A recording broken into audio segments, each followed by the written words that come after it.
Welcome students to the new physics practical class. Nodi, in this experiment we are going to determine the resistivity of this wire, experimental wire, which is represented as S using the device known as a meter bridge. Meter bridge alli ಏನಾಗಿದೆ? There is a uniform wire of 1 meter length. ಅದನ್ನ ಇಲ್ಲಿ ಇಟ್ಟಿದ್ದೇವೆ. Uniform wire metre bridge wire ಇದು experimental wire. ಇದರ resistance ನಾವು determine ಮಾಡಬೇಕು.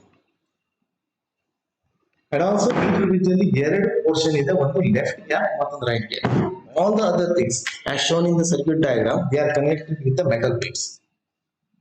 Metre bridge ಅಲ್ಲಿ observe ಮಾಡಿದಾಗ ನಮ್ಗೆ ಇಲ್ಲಿ ಏನಾಗಿದೆ ಅಂತಂದ್ರೆ ಪಾಯಿಂಟ್ ಎ ಬರ್ತಿದೆ, which is represented by this point A. ಆಮೇಲೆ ಇಲ್ಲಿ ಪಾಯಿಂಟ್ ಸಿ ಈ ಕಡೆ ಇರುವಂತದ್ದು ನೀವು ಅಬ್ಸರ್ವ್ ಮಾಡಬಹುದು ಸರ್ಕ್ಯೂಟ್ ಡಯಾಗ್ರಾಮ್ ಅಲ್ಲಿ ಅಂಡ್ ಆಲ್ಸೋ ಆಕ್ಚುಯಲ್ ಸರ್ಕ್ಯೂಟ್ ಅಲ್ಲಿ. ಪಾಯಿಂಟ್ ಸಿ ಅಂತ ಹೇಳಿದ್ರೆ ಇಲ್ಲಿ ಮಿಡ್ಲ್ ಇರುವಂತ ಪಾಯಿಂಟ್, ಮಧ್ಯದಲ್ಲಿರುವ ಪ್ಲೇಟ್ ಅಲ್ಲಿ ಇರುವಂತ ಮಧ್ಯದ point. So where the galvanometer is connected. ಈಗ ನೋಡಿ ನಾವು ಕನೆಕ್ಷನ್ ಹೇಗೆ ಫಾರ್ಮ್ ಮಾಡ್ತಾ ಇದೀವಿ ಅಂತ ಅಬ್ಸರ್ವ್ ಮಾಡಿ. First of all we have to arrange the instruments, all the apparatus as shown in the circuit diagram. ಹೇಗೆ ತೋರಿಸಿದ್ಯೋ ಅದೇ ರೀತಿ ಅರೇಂಜ್ ಮಾಡಬೇಕು. ಬಟ್ ನೀವು ಇಲ್ಲಿ ಅಬ್ಸರ್ವ್ ಮಾಡಬಹುದು ಏನಂತ, ನಾವು ಇಲ್ಲಿ ಬ್ಯಾಟರಿ, ಪ್ಲಗ್ ಕೀ ಮತ್ತೆ ರಿಯೋಸ್ಟಾಟ್ ಅನ್ನ ಸರ್ಕ್ಯೂಟ್ ಅನ್ನ ಕೆಳಗೆ ಕೊಡಬಹುದು, ಇಲ್ಲಿ ಇಡುವುದು ಮೇಲ್ಗಡೆ ಇಟ್ಟಿದೆ. ಸೊ ದಟ್ ನಾವು ಫ್ರೀ ಆಗಿ ಎಕ್ಸ್ಪೆರಿಮೆಂಟ್ ಅನ್ನ ಪರ್ಫಾರ್ಮ್ ಮಾಡ್ಲಿಕ್ಕೆ ಅನುಕೂಲ ಆಗಿದೆ. ಕನೆಕ್ಷನ್ ಅನ್ನು ಅಬ್ಸರ್ವ್ ಮಾಡಿ. I will start with battery positive. ನೋಡಿ ಬ್ಯಾಟರಿ ಪಾಸಿಟಿವ್ ಇಂದ ಏನಾಗಿದೆ ಅಂತ ಹೇಳಿದ್ರೆ, ಸೊ ಒಂದು ಪಾಯಿಂಟ್ ಈ ಕನೆಕ್ಷನ್ ಆಗಿದೆ ಈ ವೈರ್ ಇಂದ using this wire. Then battery negative ಇಂದ ಪ್ಲಗ್ ಕೀಗೆ ಯಾವಾಗ ನಾವು ಕನೆಕ್ಷನ್ ಮಾಡ್ತಿದ್ದೇವೋ key has to be kept open. Plug ಕೀನ ಇನ್ನೊಂದು ಎಂಡ್ ಇಂದ ರಿಯೋಸ್ಟಾಟಿನ ಮೊದಲುವರೆಗೆ ಇಲ್ಲಿ ಕಾಣಿಸ್ತಾ ಇದೆ. ರಿಯೋಸ್ಟಾಟ್ ಅನ್ನ ಅಪ್ಪರ್ ಆರೋ ಮಾರ್ಕ್ ಅಂತ ಹೇಳಿದ್ರೆ ಇಲ್ಲಿಂದ ಏನಾಗಿದೆ ನಮಗೆ point C. You can observe that both in the circuit and the circuit diagram, the one of the lower end of the rheostat is kept open here. ಇದು ಯಾವುದಕ್ಕೂ connect ಮಾಡ್ತಿಲ್ಲ. So this is non as A current divider circuit. Next ಏನಾಗಿದೆ ಅಂತಂದ್ರೆ ನಾವು left gap ಅಲ್ಲಿ experimental wire ಅನ್ನ connect ಮಾಡ್ತಿದ್ದೇವೆ. ಒಂದು ವೈರ್ ಅನ್ನ ಒಂದು ಪಾಯಿಂಟಿಗೆ, ಗ್ಯಾಪ್ ಅನ್ನ ಇನ್ನೊಂದು ಪಾಯಿಂಟಿಗೆ ಇನ್ನೊಂದು ವೈರ್ ಅನ್ನು ಕನೆಕ್ಟ್ ಮಾಡಿದ್ದೇವೆ. ಅದೇ ರೀತಿ ರೈಟ್ ಗ್ಯಾಪ್ ಅಲ್ಲಿ ನಾವೇನ್ ಮಾಡಿದ್ದೇವೆ, ಸ್ಟ್ಯಾಂಡರ್ಡ್ ರೆಸಿಸ್ಟೆನ್ಸ್ ಆರ್ ಅನ್ನ ಕನೆಕ್ಟ್ ಮಾಡಿದ್ವಿ. ಒಂದು ಗ್ಯಾಪ್ ಅಲ್ಲಿ ಒಂದು ಪಾಯಿಂಟ್ ಅನ್ನ, ಇನ್ನೊಂದು ಗ್ಯಾಪ್ ಅಲ್ಲಿ ಇನ್ನೊಂದು ಪಾಯಿಂಟ್ ಅನ್ನ ಕನೆಕ್ಟ್ ಮಾಡಿದ್ವಿ. ದೆನ್ ಮಿಡ್ ಪಾಯಿಂಟ್ ಇಂದ ಈ ಪ್ಲೇಟಿನ ಮಧ್ಯದಲ್ಲಿರುವ ಪ್ಲೇಟಿನ ಮಿಡ್ ಪಾಯಿಂಟ್ ಇಂದ ಒಂದ್ ಎಂಡ್ ಗ್ಯಾಲೋಮೀಟರ್ ಹೋಗಿದೆ, ಇನ್ನೊಂದು ಎಂಡ್ ಇಂದ ಏನಾಗಿದೆ jockey, which is represented by arrow mark. ಇಲ್ಲಿ ತೋರಿಸ್ತಾ ಇರುವಂತಹ ಜಾಕಿ ಲಾಂಗೆಸ್ಟ್ ವೈರ್ ಅನ್ನು ಯೂಸ್ ಮಾಡಿದೆ. So that you can easily slide the jockey over the metre bridge wire. ಒಂದು ಎಂಡ್ ಇಂದ ಇನ್ನೊಂದು ಎಂಡಿಗೆ ಸ್ಲೈಡ್ ಮಾಡಲಿಕ್ಕೆ ಅನುಕೂಲ ಆಗಿದೆ. ಲಾಂಗೆಸ್ಟ್ ವೈರ್ ಅನ್ನು ಚೂಸ್ ಮಾಡಿ. This is the connection. Next ನಾವೇನ್ ಮಾಡುವಂತಂದ್ರೆ ಇಲ್ಲಿ ಹೇಗೆ ನಾವು ರೀಡಿಂಗ್ ಅನ್ನ ಪರ್ಫಾರ್ಮ್ ಮಾಡೋದು. ನೆಕ್ಸ್ಟ್ ಸ್ಲೈಡಿಂಗ್ ಮೂವ್ ಆಗೋದು. ಫಸ್ಟ್ ಫಾರ್ಮುಲಾನ ಅಬ್ಸರ್ವ್ ಮಾಡಿ. To find out the resistance of this wire which is represented as S, ನಾವೇನ್ ಮಾಡ್ತೇವೆ ಆರ್ ಇದ್ರ ವ್ಯಾಲ್ಯೂ ಇಂಟು ಬ್ಯಾಲೆನ್ಸಿಂಗ್ ಲೆಂತ್. ತೋರಿಸ್ತೇನೆ ಎಕ್ಸ್ಪೆರಿಮೆಂಟ್ ಅಲ್ಲಿ ಇಲ್ಲಿಂದ ಇಲ್ಲಿದಂತ. ಆಮೇಲೆ remaining length is 100 minus. Resistivity of this wire is represented as 5R square, which is nothing but the area of cross section of the experimental wire. S resistance using the meter we determine ಮಾಡ್ತೇವೆ. Length already is mentioned on the wire itself. We have to enter the values. ನಾವೇನ್ determine ಮಾಡಿದ್ದೇವೆ ಅಂತ ಇಲ್ಲಿ ಏನಾಗಿದೆ, length ಅನ್ನ ಇಲ್ಲೇ mention ಮಾಡಿದ್ದಾರೆ, which is represented as 4 meters. ಅಂದ್ರೆ ಸೆಂಟಿಮೀಟರ್ಸ್ ಅಲ್ಲಿ it can be represented as 400 centimeters, or that is equal to 4 meters. SI unit ಅಲ್ಲಿ 4 meter is good. And diameter of this experimental wire ಅನ್ನ ನಾವು using the screw gauge find out ಮಾಡಬೇಕು. ಇದೊಂದು sample ಕೊಟ್ಟಿರ್ತೇವೆ, ಅದನ್ನ ನೀವು find out ಮಾಡಬೇಕು. And here we will mention the value of the diameter. It is represented as 0.04 centimeters. That means 0.4 millimeters. And diameter ಇಷ್ಟಿದ್ದಾಗ radius which is equal to half of the diameter should be is equal to 0.02 centimeter, or that should be equal to 0.2 into 10 raised to minus 3 meters. So this is the value of the radius of this experimental wire in meters. ನೋಡಿ, we are now moving on to the next slide to take the observations. Observation ಹೇಗೆ ಮಾಡೋದು? First of all, we have to close the key. Then sliding point ಅಂತ ತಗೊಂಡು ನಾವು galvanometer towards the camera facing ಇಟ್ಟಿದ್ದೇನೆ so that it can face the camera. ನೋಡಿ, galvanometer pointer is now reading 0. ನಾನು ಯಾವಾಗ galvanometer ಅನ್ನ ಒಂದು ಎಂಡಿಗೆ ಟಚ್ ಮಾಡ್ತಿದ್ರೆ it showing the deflection on one side, ಈ ಕಡೆ ತೋರಿಸ್ತಾ ಇದೆ. ಇನ್ನೊಂದು ಎಂಡಿಗೆ ಟಚ್ ಮಾಡಿದಾಗ deflection should be on the other side. It should be done here. ಎರಡೂ ಸೈಡ್ ಡಿಫ್ಲೆಕ್ಷನ್ ತೋರಿಸ್ಬೇಕು, ಅಂದ್ರೆ ಮಾತ್ರ ನಮ್ಮ ಸರ್ಕ್ಯೂಟ್ ಕನೆಕ್ಷನ್ ಪ್ರಾಪರ್ ಆಗಿದೆ. Suppose it is showing the deflection only on one side, ಇಲ್ಲಿರ್ಬೋದು ಅಥವಾ ಈ ಕಡೆ ಇರ್ಬೋದು, ಒಂದೇ ಸೈಡ್ ತೋರಿಸ್ತಾ ಇದೆ ಅಂತಂದ್ರೆ galvanometer, then we have to check the connections. ಯಾವ್ದಾದ್ರು ಒಂದು ಕೀ ಲೂಸ್ ಆಗಿರ್ಬೋದು, ಎಲ್ಲದನ್ನು ನಾವು ಟೈಟ್ ಮಾಡಬೇಕು. ಇಲ್ಲಿರುವಂತ ಯಾವ್ದಾದ್ರು ರೆಸಿಸ್ಟೆನ್ಸ್ ಏನಾಗಿರ್ಬೋದು ಅಂದರೆ ಕಟ್ ಆಗಿರ್ಬೋದು, ಅದನ್ನ ನಾವು ಚೆಕ್ ಮಾಡ್ಬೇಕಾಗುತ್ತೆ. ಹಾಗೆ ಏನಾಗಿದೆ ಅಂದರೆ ಇಲ್ಲಿ ಯಾವುದನ್ನ ಪ್ಲಗ್ ಮಾಡಿದ್ದೇವೋ so those values should be 0. ಅದಕ್ಕೆ ಇದೆಲ್ಲ ಕೀಯನ್ನು ನಾವು ಟೈಟ್ ಆಗಿ ಕ್ಲೋಸ್ ಆಗಿಲ್ಲ ಅಂತ ಚೆಕ್ ಮಾಡಬೇಕು. And also we should make sure that the value of the R is not 0. ಇದು 0 ಇದ್ದು ಹಾಗೆ ಆಗುತ್ತೆ, ಒಂದ್ ಸೈಡ್ ಡಿಫ್ಲೆಕ್ಷನ್ ತೋರಿಸ್ತಾ ಇದೆ. Then we are going to take the readings. Reading ಮಾಡಬೇಕಿದ್ರೆ ನಮಗೆ ಪ್ರಾಪರ್ ವೇ ಅಂತ ಹೇಳಿದ್ರೆ the meter bridge will show minimum error at the midpoint. That means 1 meter length in a meter bridge 50 centimeter mark ಹತ್ರ minimum value of errors ಅನ್ನ show ಮಾಡ್ತದೆ. ಅಂದ್ರೆ most accurate reading ಸಿಗ್ತಾ ಇರೋದು ನಮಗೆ 50 ಸೆಂಟಿಮೀಟರ್. ಸೊ ದಟ್ಸ್ ವೈ ನಾವೇನ್ ಮಾಡಬೇಕು, ನಮ್ಮ ರೇಂಜ್ ಅನ್ನು open when I'm not taking the readings, ನಾನು ಕೀಯನ್ನು ಓಪನ್ ಇಡ್ತೇನೆ. ನೋಡಿ ಏನಾಗಿದೆ ಅಂತಂದ್ರೆ ಇಲ್ಲಿ ನಾವು ಅರೌಂಡ್ 50 ಸೆಂಟಿಮೀಟರ್ ಮಾತ್ರ ರೀಡಿಂಗ್ ಅನ್ನ ತಗೊಳ್ತೀವಿ. If you need to take 3 readings, ನಾವು ಒಂದು 50ಗಿಂತ ಕಡಿಮೆ, ಇನ್ನೊಂದು 50 ಹತ್ರ, ಇನ್ನೊಂದು 50ಗಿಂತ ಹೆಚ್ಚು 3 ರೀಡಿಂಗ್ ಅನ್ನು ಅಡ್ಜಸ್ಟ್ ಮಾಡಿ.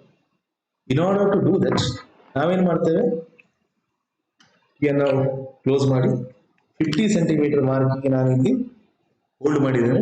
Then I am going to adjust the value of the resistance. ನೋಡಿ ಇಲ್ಲಿ ರೆಸಿಸ್ಟೆನ್ಸ್ ಅನ್ನು ನಾನು ಅಡ್ಜಸ್ಟ್ ಮಾಡ್ತಾ ಹೋದೆ, ಏನಾಗ್ತಾ ಇದೆ ಅಂತಂದ್ರೆ ಆಬ್ವಿಯಸ್ಲಿ ನಮಗೆ 50 ಸೆಂಟಿಮೀಟರ್ ಮಾರ್ಕಿಗೆ ಯಾವ್ದು 0 ಬರ್ತಾ ಇದೆ ಸಿಗ್ತಾ ಇದೆ. ನೋಡಿ ಅಬ್ಸರ್ವ್ ಮಾಡಿ, ಆಲ್ಮೋಸ್ಟ್ ನಾನೇನ್ ಮಾಡಿದ್ದೇನೆ ಅಂತಂದ್ರೆ 40 ಓಮ್ಸ್ ರೆಸಿಸ್ಟೆನ್ಸ್ R ಅಲ್ಲಿ ಇಟ್ಟಾಗ almost 50. It's not exactly 0 deflection, but ಏನಾಗಿದೆ ಅದು 4 ಅಥವಾ 5 ತೋರಿಸ್ತಾ ಇದೆ ರೀಡಿಂಗ್ ಅಲ್ಲಿ. ನಾನೇನ್ ಮಾಡಿದ್ದೇನೆ, ಈಗ ಇದನ್ನ ಸ್ಟ್ಯಾಂಡರ್ಡ್ ವ್ಯಾಲ್ಯೂ ಅಂತ ತಗೊಳ್ತೇನೆ. I will choose the S value 40 as the reference point. That's why ನಾನು ಆ ವ್ಯಾಲ್ಯೂನ ಇಲ್ಲಿ ಎಂಟರ್ ಮಾಡ್ತಾ ಇದ್ದೆ. ನೋಡಿ 40 ಓಮ್ಸ್ ಅನ್ನು. ನೆಕ್ಸ್ಟ್ ಇಲ್ಲಿ 40 ಓಮ್ಸ್ಗಿಂತ ಸ್ವಲ್ಪ ಕಡಿಮೆ I will take it as a 35 ohms. ಮತ್ತೊಂದು 40 ಓಮ್ಗಿಂತ ಸ್ವಲ್ಪ ಜಾಸ್ತಿ, so I will take it as a 45 ohms. For these 3 values of the standard resistance, I am going to measure the balancing lengths. ನೋಡಿ, first I am starting with the 35 ohms, 20 ಇದೆ, 10 ಇದೆ, and also 5. So now it is 35. Make sure that all the other keys are tightly closed. Experiment start ಮಾಡಬೇಕಿದ್ರೆ ನಾವೇನ್ ಮಾಡ್ತೇವೆ, ಒಂದು end ಇಂದ sliding contact ಅನ್ನ slowly slide ಮಾಡ್ತಾ ಬರ್ತಾ ಇದೆ. ಈ ರೀತಿ ಸ್ಲೋಲಿ ಸ್ಲೈಡ್ ಮಾಡ್ತಾ ಬನ್ನಿ. ಗ್ಯಾಲೋಮೀಟರ್ ಡಿಫ್ಲೆಕ್ಷನ್ 0 ಆಗುತ್ತೆ ಅಲ್ಲಿ. Observe the galvanometer, not the sliding contact. ನೋಡಿ ಇಲ್ಲಿ ಬರ್ತಾ ಇದ್ದಾಗೆ ಇದೇನಾಗ್ತಾ ಇದೆ ಅಂತಂದ್ರೆ the reading will show 0, 35 ohms.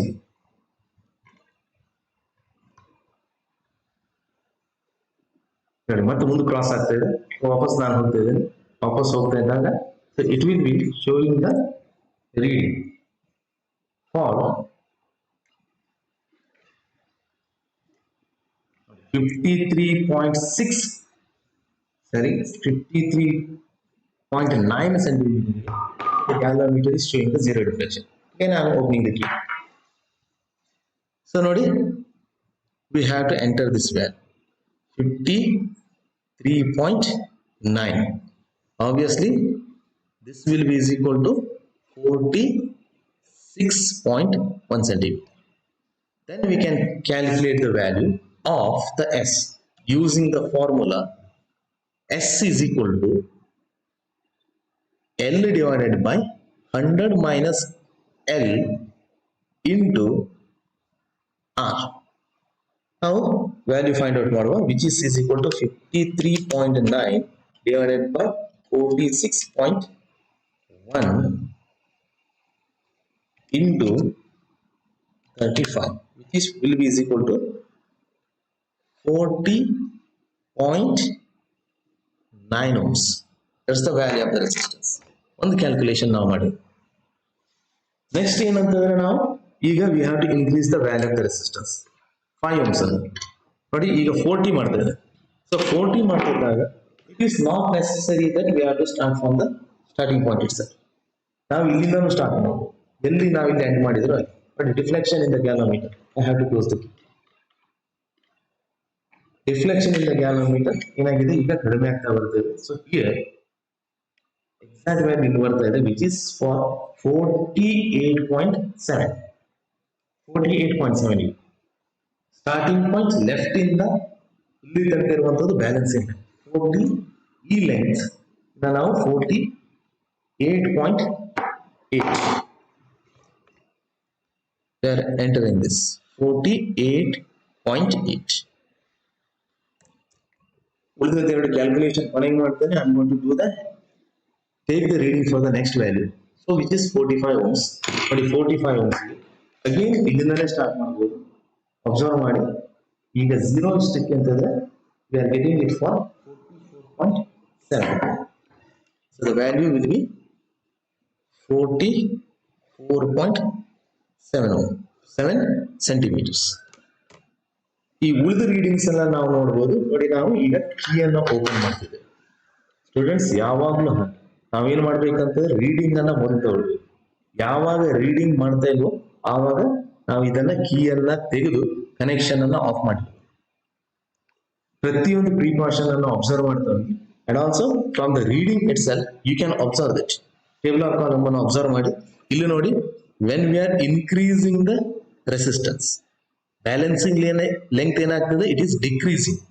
ಮೊದಲು 35 ಇದ್ದಾಗ 53, 40 ಇದ್ದಾಗ 48, 45 ಇದ್ದಾಗ 44. The value is decreasing. Then we can calculate the value of 100 minus L and also the value of S for each trial. Here now reading ಅನ್ನ ಮಾಡ್ತಾ ಹೋದಾಗ for every trial the value of S should be constant, almost constant. So ಇದು constant ಬರ್ತಾ ಹೋಗಿ ನಾನು ಇದನ್ನೇ reference value ಅಂತ ತಗೊಂಡು ನಾನೇನ್ ಮಾಡ್ತೇನೆ ಅಂತಂದ್ರೆ 3 ವ್ಯಾಲ್ಯೂ ಡಿಟರ್ಮಿನ್ ಮಾಡಿದ್ಮೇಲೆ ನಮಗೆ ಬರ್ತಾ ಇರುವಂತ ಮೀನ್ ವ್ಯಾಲ್ಯೂನ I will take it as a 40.9 ohms. So that's the value of the S. Now we are trying to find out how to calculate the value of the resistivity. Resistivity determine ಮಾಡೋದು ಹೇಗೆ ಅಂತ ನಾವು observe ಮಾಡ್ತಾ ಹೋಗೋಣ. So we know the formula for the resistivity. Resistivity is given by rho is equal to 5 R square S divided by L. Where ನಮಗೆ S ಈಗ determine ಮಾಡಿದ್ದೇವೆ from the experiment which is equal to 40.9 ohms ಬರ್ತಾ ಇದೆ.